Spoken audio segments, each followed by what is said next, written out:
گینٹھیے کا درد، جوڑوں اور سارے جسم میں سوجن۔ میرے محترم بھائی اور بہنوں، اگر آپ چاہتے ہو کہ آپ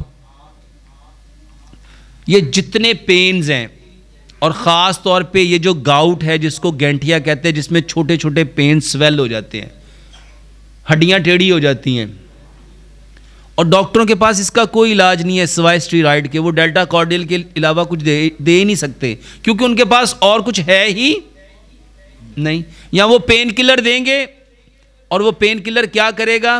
وہ آپ کے اسٹمک کو خراب کرے گا۔ اب وہ اسٹمک کو ٹھیک کرنے کے لیے اس کے لیے آپ کو میپرازول پہ لگائیں گے، اور آپ ساری زندگی ایک چین میں چلتے رہیں گے۔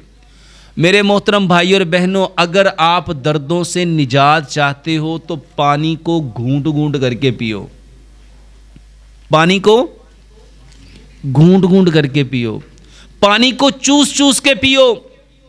جو بندہ پانی کو چوس چوس کے پیے گا، اللہ اکبر۔ ابن خلدون نے تاریخ لکھی، تاریخ ابن خلدون کے مقدمے میں لکھا، جو بندہ جس جانور کی طرح کھاتا اور پیتا ہے اس کا بدن ویسا ہی بن جاتا ہے۔